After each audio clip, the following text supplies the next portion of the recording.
বাংলাদেশের জনপ্রিয় বাইকগুলোর মধ্যে সুজুকি জিক্সার খুবই জনপ্রিয়। দেশে প্রচুর জিক্সারের ফ্যান রয়েছে। আজকের ভিডিওতে আমি আলোচনা করব নতুন আসা জিক্সার FI ডিক্স এ কি আপডেট রয়েছে।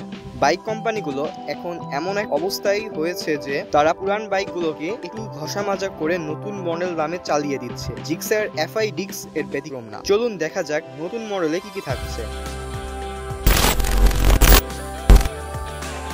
প্রথমেই বলি বাইকের ইঞ্জিন পারফরমেন্স নিয়ে। সুজুকি জিক্সার বাইকটিতে ব্যবহার করা হয়েছে এটি 154 সিসি পরিস্টক single cylinder air cool FI engine. এই ইঞ্জিনটি ম্যাক্স পাওয়ার প্রডিউস করে 14.8 PH at 8000 RPM এবং ম্যাক্স টর্ক প্রডিউস করে 14 Newton metre at 6000 RPM।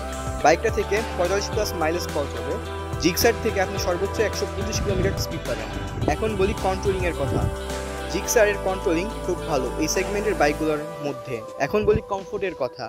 জিক্সারের sitting position একটু আপরাইট, ফলে রাইড করে মজা পাওয়া যায়, কিন্তু জিক্সারের পিলিয়ন সিটটা বেশ ছোট, ফলে পিলিয়নের বসতে কষ্ট হয়। বাইকের সিট হাইট 795 mm, ফলে 5 ফুট 4 ইঞ্চি হাইটের ব্যক্তিরাও বাইকটি চালাতে পারবেন। এখন বলি বাইকের ব্রেকের কথা। বাইকের সামনে এবং পেছনের রয়েছে ডিস্ক ব্রেক, থাকছে না কোনো ABS। বাইকের ব্রেকের ফিডব্যাক বেশ ভালো। জিক্সারের সামনে 100/80 এবং পেছনে 140/60 সেকশনের টায়ার দেওয়া হয়েছে, যা টিউবলেস। আমার কাছে জিক্সারের ডিজাইনটা বেশ ম্যানলি লাগে। আপনাদের কাছে কেমন লাগে কমেন্ট করে জানাতে পারেন। রাইট নাও প্রতিটা বাইকের দাম 30-40 হাজার টাকা করে বেশি আগের তুলনায়। বর্তমানে জিক্সার FI ডিক্স এর দামটা বেশ ভালোই লেগেছে আমার কাছে, তো করে আপনাদের কাছেও এই দামটা ভালো লাগবে। আজকের ভিডিওটা এই পর্যন্তই। ভিডিও ভালো লাগলে লাইক দিবেন, আর অবশ্যই drive safely and keep watching Zero Gear Skill দেন। Bye by.